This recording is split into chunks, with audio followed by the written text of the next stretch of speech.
Hola mis amigos, ¿cómo les va? Vamos al tema 4 de este curso de apologética que estamos realizando, y el tema de hoy es la Santísima Trinidad, un tema que ha traído a lo largo de la historia de la Iglesia, sobre todo en los primeros siglos, eh, grandes controversias, porque el dogma de la Santísima Trinidad está implícito en la Biblia, aparece en el Antiguo Testamento de manera, repito, de manera implícita, que ahora lo vamos a poder ir viendo, y aparece más explícitamente o menos implícitamente en el Nuevo Testamento, pero no vamos a encontrar y muchas confesiones no católicas te van a decir que en la Biblia no aparece la palabra Trinidad, porque tengamos en cuenta que las confesiones no católicas son de una interpretación fundamentalista, es decir, está escrito en la Biblia, vale, no está escrito en la Biblia, por lo tanto no vale. Y después, cuando veamos más adelante el tema de la sola escritura, que es el tema que sostienen los hermanos separados, en ningún momento la Biblia habla de la sola escritura, habla de la sola escritura, sino que habla de las tradiciones. Y también tenemos que entender que incluso en los primeros siglos, hasta que el Papa San Damaso en el siglo IV recién, cuando compagina el Nuevo Testamento, no existía una Biblia como la tenemos compaginada modernamente, como la tenemos en el día de hoy. Esto ya lo habíamos explicado en algún video anterior, esto lo hemos explicado en algún video anterior. Pero bueno, vamos al tema. La Iglesia Católica nos enseña que Dios es uno, ¿sí? Es uno, eso no se discute, eso no entra, no es tema de discusión. Dios es uno, hay un solo Dios, pero lo que muchas veces entra en tema de discusión es la pluralidad de personas en Dios. Muchas confesiones religiosas sostienen que, equivocadamente por supuesto, porque no es lo que enseña la Iglesia, no es lo que profesamos los católicos, que hay como una especie de politeísmo o de tres dioses. En primer lugar, el concepto metafísico de Dios excluye la posibilidad de un segundo Dios. Ya la palabra, el concepto de Dios, la idea de Dios, tiene que dar la idea de unidad, de unicidad, de un solo Dios. Si hubiera dos dioses, ya no serían Dios. Ya no serían Dios. No existe la posibilidad de un politeísmo. Por lo tanto, la Iglesia Católica enseña que hay un solo Dios y que hay una pluralidad, que hay tres personas que son explícitamente mencionadas en el Nuevo Testamento, sobre todo, explícitamente mencionadas, que son el Padre, el Hijo y el Espíritu Santo. Es verdad central de nuestra fe, la unicidad de Dios, es decir, un Dios único. La divinidad del Padre, la divinidad del Hijo, la divinidad del Espíritu Santo y la distinción real entre las tres personas. El Padre no es el Hijo no es el Padre, y el Espíritu Santo no es ni el Padre ni el Hijo. Son tres personas, son tres personas distintas. Son tres personas distintas que Santo Tomás, con los argumentos filosóficos,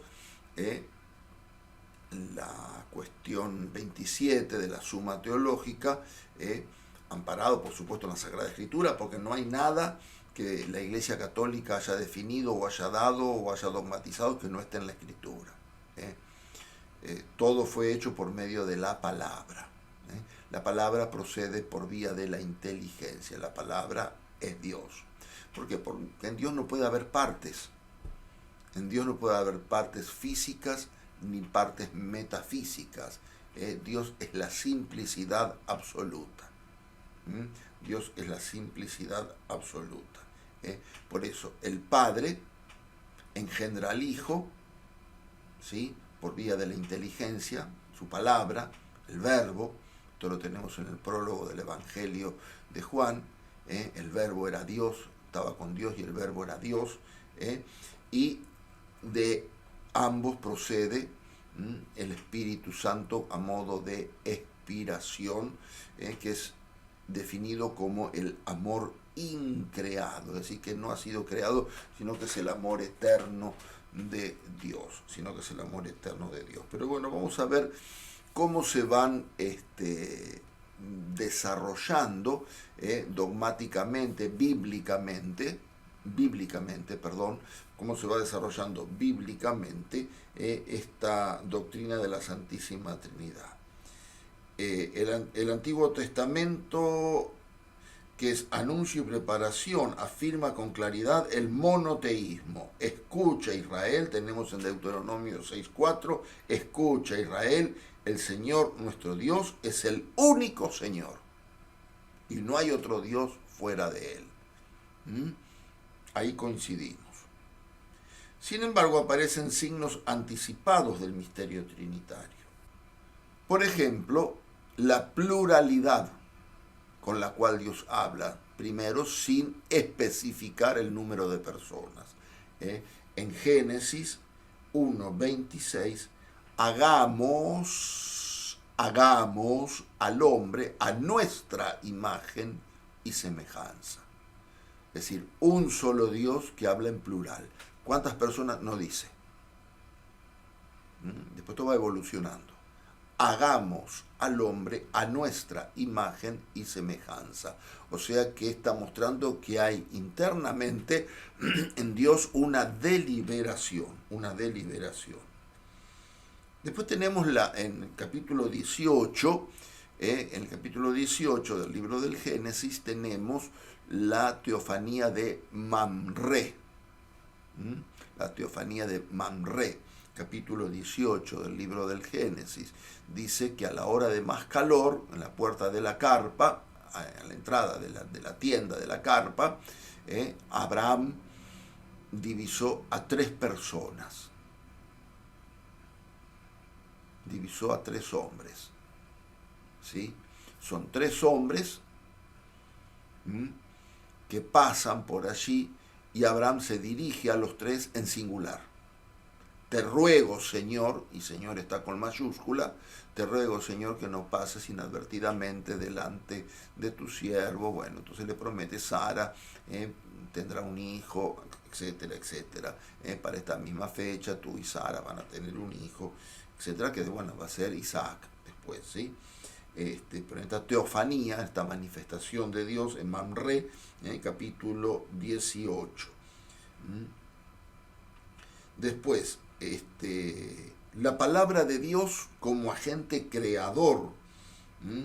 Por la palabra del Señor fueron hechos los cielos, dice el Salmo 33. Y en Génesis 1:2 dice, el Espíritu de Dios aleteaba sobre las aguas. Estos textos no enseñan aún explícitamente la Trinidad, pero va preparando.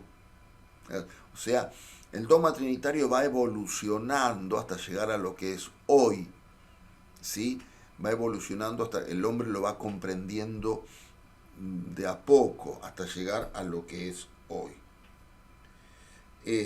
La revelación plena del misterio trinitario se da en el Nuevo Testamento. Jesucristo revela plenamente la Trinidad de personas en Dios, pero no utiliza la palabra Trinidad. Se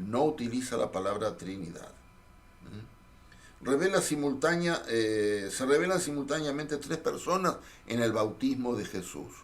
El Padre que habla, el Hijo que es bautizado y el Espíritu Santo que desciende en forma corporal de una paloma. Esto lo tenemos en el Evangelio de Mateo, capítulo 3, versículos 16 al 17. Y después en el mismo Evangelio de Mateo, al final del Evangelio, en el capítulo 28, versículo 19, en la manifestación explícita de la Santísima Trinidad en la fórmula bautismal. Vayan, hagan discípulos a todas las naciones, la catolicidad de la Iglesia, a todas las naciones, o sea, esto lo vimos en videos anteriores, en encuentros anteriores, a todos los pueblos, bautizándolos en el nombre del Padre y del Hijo y del Espíritu Santo. La Iglesia ve en este texto la profesión trinitaria explícita como base del bautismo cristiano. Bien, hablemos ahora de la divinidad del Hijo. Jesús es llamado Dios. En el principio, capítulo 1 del Evangelio de Juan, en el principio existía la palabra estaba con Dios y la palabra era Dios. En la Biblia de los Testigos de Jehová, que no es Biblia, la de los Testigos de Jehová no es Biblia porque está adulterada por todas partes, le han borrado versículos, han hecho todo de acuerdo a la conveniencia para que les cierre, o sea, la han dibujado para que les cierre a ellos y les apoye su creencia. Que no sé, bueno, sabemos que es algo que no es cristiana, no es cristiana la creencia en la doctrina de los Testigos de Jehová. La Biblia de los Testigos de Jehová, en Juan 1.1, no va a decir, y la palabra era Dios, sino que va a decir, la palabra era un Dios, y lo ponen con minúscula. ¿Por qué? Porque ellos niegan, y cuidado que acá se juega la salvación personal, ellos niegan que Jesús sea verdadero Dios, que Jesús sea verdadero Dios. Dicen que Jesús es el Hijo de Dios y que es la encarnación del Arcángel San Miguel. La verdad que no tengo idea de dónde sacan esta doctrina. De que es el Hijo de Dios, sí es cierto, pero que sea la encarnación del Arcángel San Miguel, no cierra por ningún lado eso, ¿no es cierto? Inclusive niegan la cruz, no utilizan la palabra cruz. Después vamos a ver más adelante, la palabra que utiliza es madero de tormento. Y la Biblia es clarísima, San Pablo, Jesús mismo habla de la cruz. Habla de la cruz. Pero bueno, no nos detengamos en eso. La divinidad del Hijo. Jesús es llamado Dios, el Verbo era Dios, con mayúscula. Jesús se identifica con el Padre y yo somos uno. En su diálogo con Felipe, hace tanto, esto no lo tengo acá, pero sé que está en el Evangelio de Juan, no me acuerdo del capítulo, pueden buscarlo, tarea para la casa. Felipe, hace tanto tiempo que estoy con ustedes y todavía no me conocen, el que me ha visto a mí, ha visto al Padre. Le dice Jesús a Felipe. En Mateo 14:33 Jesús es adorado y los que estaban en la barca se postraron ante él diciendo verdaderamente es el Hijo de Dios. Se postraron, lo adoraron, o sea que hay textos en la Sagrada Escritura donde Jesús es adorado. Si buscamos en el capítulo primero o segundo del Evangelio de Mateo, acá en el capítulo segundo,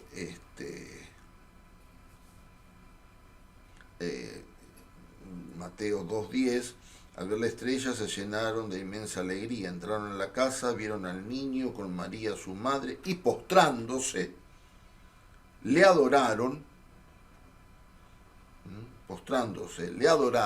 dice la Biblia, no digo yo, no lo dice cualquier cura trasnochado que se tomó 2 whiskies. No, lo dice la Sagrada Escritura.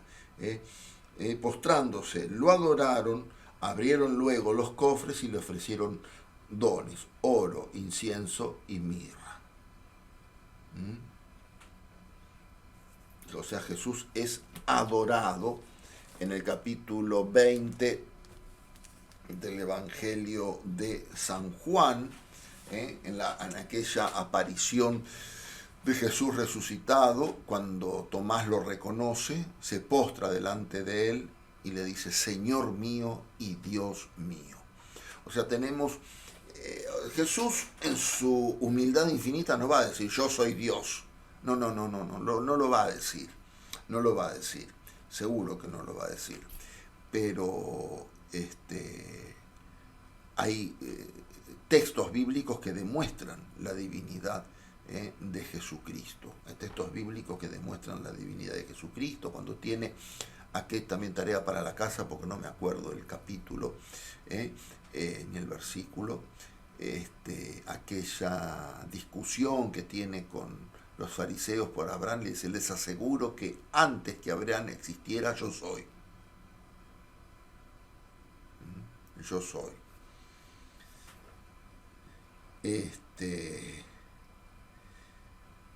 Bien, vamos a la divinidad del Espíritu Santo. El Espíritu Santo es una persona divina, no una fuerza.